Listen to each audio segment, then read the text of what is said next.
Kami keluarga Astaka Entertainment mengucapkan selamat menunaikan ibadah puasa.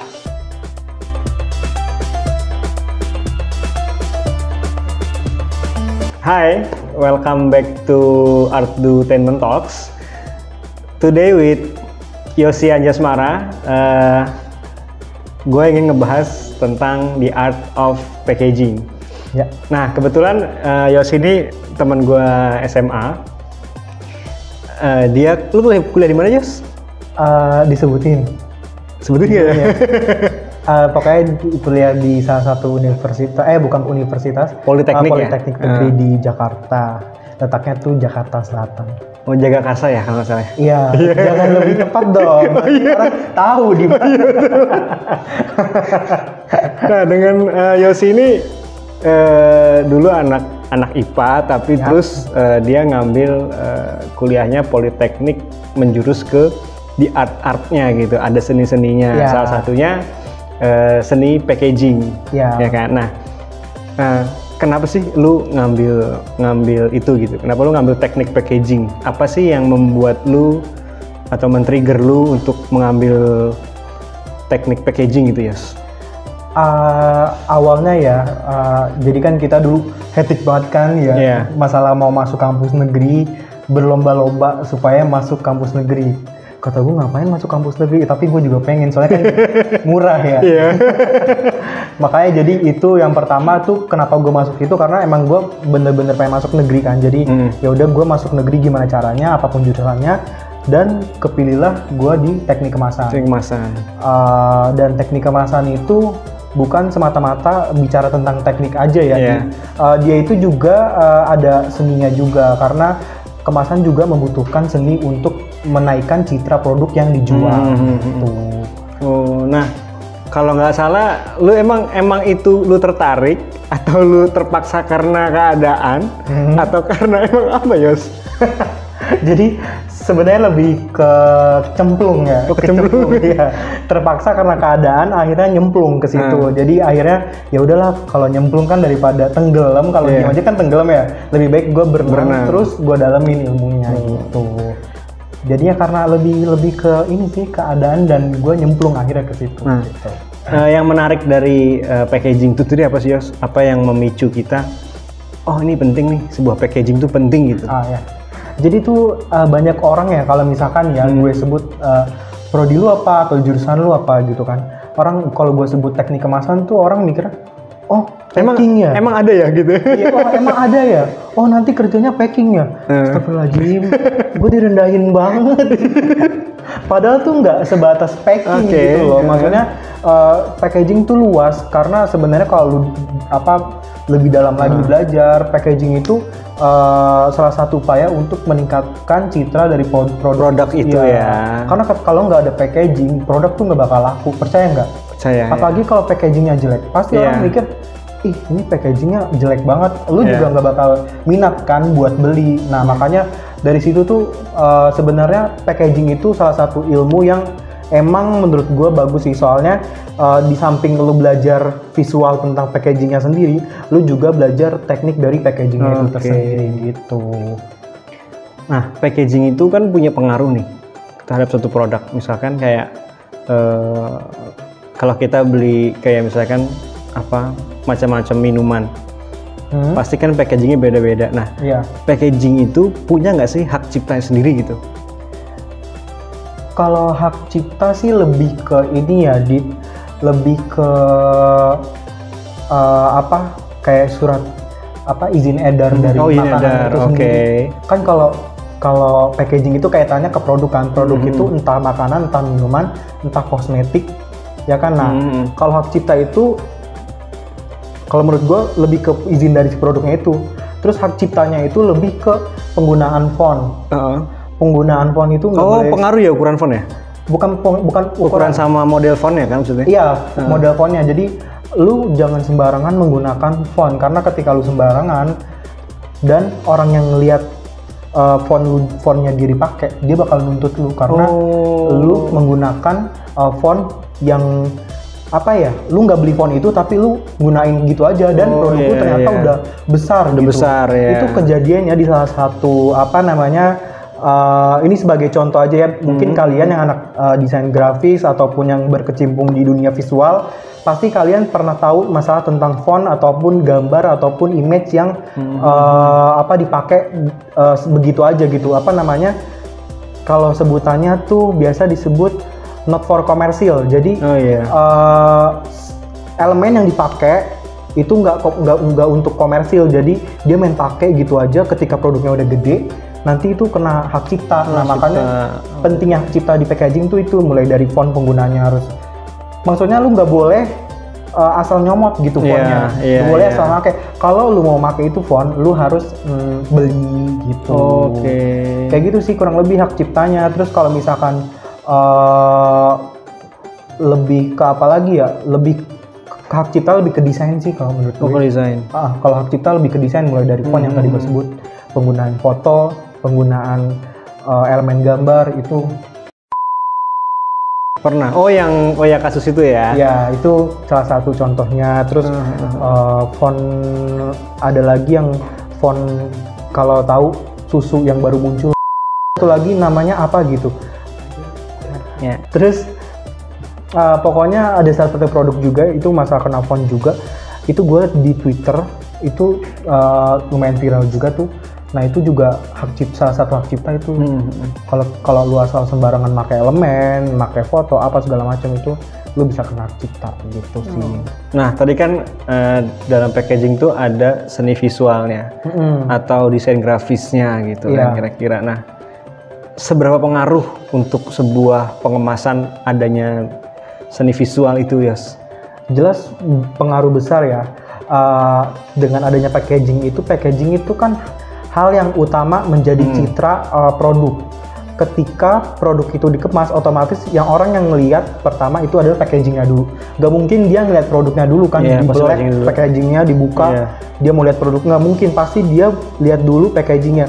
Ketika secara visual packagingnya itu udah bagus, menarik ya, udah menarik, packagingnya udah membuat look atau citra dari produk itu naik, maka orang bakal muncul pasti beli sih. Muncul kepercayaan bahwa mereka mau, oh ini kemasannya udah bagus, berarti produknya juga bagus kan, oh ya udah gue beli gitu. Jadi sebenarnya fungsi packaging nggak cuman ngebungkus doang, nggak cuma ngelindungin makanan juga, tapi dia juga menaikkan atau menjual citra dari si produk itu gitu.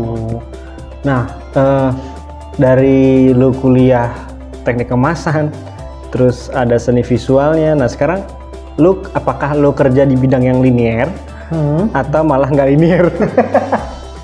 Kan kadang orang suka yang gitu ya. Pasti. Dia udah kerja susah, udah kuliah susah nih, taunya dia nggak linear. Kan percuma kan? Bener. Itu. Nah ini lu linear nggak? Kalau ditanya itu kayaknya setiap orang bakal mengalami ini ya. Iya sih. Jadi ketika lu lulus, lu bekerja tidak sesuai dengan bidang lu. Jadi saat ini sih gue udah jelas beda jauh dari kuliah gue apa sampai sekarang gue kerjanya nggak di bidang packaging. Gue bener-bener menyimpang jauh banget. Tapi kenapa gue menyimpang? Karena pada saat gue kuliah gue ada basic desain. Jadi makanya gue sekarang kerja di bagian digital design. Jadi sekarang kerjaan gue digital design dan itu melenceng jauh dari packaging. Gue nggak ada sangkut pautnya tentang packaging, gue nggak ada sangkut pautnya tentang percetakan atau apapun itu. Gitu. Tapi selama sejauh ini nyaman kan? Ya nyaman gak nyaman juga. Jadi namanya kan nyari kerja kan susah ya, nyari kuliah aja susah, apalagi nyari kerja kan. Jadi ya udahlah yang ada gue ambil. Toh kalau emang rezeki ya udahlah. Iya, kan kadang orang yang nggak linear, terus dia nggak nyaman, ganti kerja gitu kan. Ada sih yang kayak gitu, yang emang ngerasa nggak linear, terus nggak cocok keluar. Rata-rata kan orang kerja itu cari ininya kan, passionnya. Dia betul. sukanya di mana, enjoynya di mana. Seberat apapun pekerjaannya, kalau emang dia passionnya kayak gitu, pasti nggak ngerasa berat kan. Nah kalau gue sih kayaknya nggak berlaku deh hal itu. Soalnya gue ngerasa kayak ya udahlah, gue kerja aja dulu gitu. Yang penting kerja dulu ya, tahu dulu. Kerja dulu. Yang penting di CV gue udah ada pengalaman sekitar 2 tahun kurang lebih gitu. Memang sih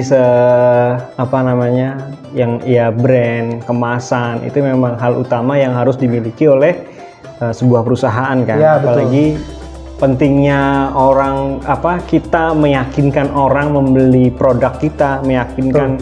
Dan nggak cuma satu orang yang yakin gitu, bahkan ribuan orang. Salah satunya adalah kayak misalkan mie instan, itu aja kita sampai ke luar negeri tuh ada gitu, orang percaya itu tuh enak gitu. Bener. Padahal ya memang enak sih gitu enak, kan. bener. Dan ada beberapa makanan kayak dengan desain-desain sederhana tapi harganya mahal gitu. Iya kan, contohnya ada beberapa kayak misalkan kayak kopi gitu, desainnya standar aja tapi mahal gitu. Kayak cuma ngasih logo. Iya, cuma ngasih logo, kasih gambar sedikit udah gitu. Harganya sekitar 80.000, 50.000 ya. Gila sih itu emang, tapi ya itulah kekuatannya packaging ya, dan kekuatan brand juga ya. Packaging kalau tanpa brand juga kadang nggak bisa nggak kuat ya. Maksudnya kalau emang brandnya udah bagus, packagingnya juga bagus, dia makin bagus gitu loh. Tapi ada kalanya packaging juga menaikkan citra brand. Jadi kalau brandnya nggak terkenal, kalau packagingnya bagus, brandnya bisa naik. Gitu. Jadi itu sih kurang lebih packaging tuh kayak gitu. Nah, terus kalau misalkan ya gue kalau perhatiin ya, packaging itu nggak cuma sekedar seni visual ngebuat packaging yang looknya bagus. Nggak cuma sekedar citra atau nggak cuma sekedar visual atau penglihatan. Tapi harus punya arti gitu ya. Selain punya arti, ini juga packaging tuh ada aturannya di dalamnya. Jadi kalau lu ngedesain sebuah kemasan, nggak asal tuh desainnya kayak gini. Tapi ada beberapa poin yang memang diharuskan ada di dalam si packaging itu sendiri gitu. Contohnya gini ya, kalau misalkan sampai saat ini lu masih sering nggak sih, tolong dong beliin gua nit gitu ya. Iya. Tolong gua beliin gua dong air mineral gitu. Pasti orang mengiranya yang biru ya gitu. Yang biru ya gitu kan. Bahkan kalau kita nyebut yang biru pun mau dikasih yang merah, yang lain-lain pasti yang tetap namanya itu kan. Nah, itu tuh fungsi kemasan tuh itu sebenarnya. Maksudnya ketika kalian nih yang membeli produk itu, kalian jangan pernah menyebut mereknya, tapi menyebut nama produk. Nama produk sama nama merek beda. Beda ya kan? Nah, ini salah satu fungsi kemasan juga itu. Jadi dengan adanya kemasan kalian bisa tahu mana yang produk, mana si brandnya.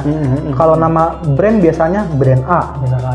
Kalau nama produknya misalkan produknya air mineral atau air mineral dalam kemasan kan.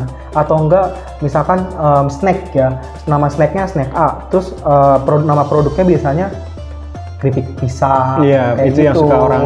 Kalau orang Indonesia itu memang kebiasaan sih, ketika dia udah tahu sebuah produk ya semua sama namanya. Jadi kayak apapun itu pasti sama. Jadi kayak sebutannya kayak gimana ya, orang kayak cuci gitu otaknya bahwa kita kalau beli minum tuh nyebutnya itu, padahal kita lebih baik menggunakan nama produknya itu sendiri. Bang, misalkan mau beli air mineral, ya beli air mineral, jangan sebut nama mereknya apa gitu, atau namanya ini gitu. Padahal kalau kita dikasih yang merah juga kita nggak pernah nolak ya, dibayar-bayar aja gitu ya. Bener sih, tapi kita juga kadang-kadang orang ya gitulah. Karena itu mereka belum stereotip ya nggak sih? Iya kayak gitu. Enggak sih? Nggak tahu ya. Pokoknya mereka secara nggak langsung merasa kalau yang dia beli itu air mineral, padahal itu yang disebut tuh brandnya gitu. Ya kira-kira gitu guys. Jadi memang dengan Yos ini banyak banget cerita sebetulnya selain daripada itu. Iya kan Yos? Ceritanya gitu-gitu aja sih sebenarnya, tapi ya udahlah, pokoknya ini ilmu packaging untuk ilmu aja. Kalau misalkan emang pembahasan gue ini terlalu tricky gitu ya, maksudnya kalian bisa filter kalau emang pernyataan gue emang kurang bener atau gimana. Tapi pastilah. yang selama gue pelajarinya kayak gitu, bahwa packaging itu berfungsi untuk selain melindungi produk, dia juga menaikkan citra visual dari si brand itu sendiri gitu. Thank you Yosi for today. Ini di episode 3 kita kehadiran Yosi, dan tunggu di episode berikutnya kita akan kehadiran siapa lagi di Artutainment. Jangan lupa untuk subscribe, like, comment, and share this video ke semua sosial media supaya orang lebih banyak mendapatkan manfaat dan ilmunya. Terima kasih. Assalamualaikum warahmatullahi wabarakatuh. Sampai jumpa di berikutnya. Bye-bye.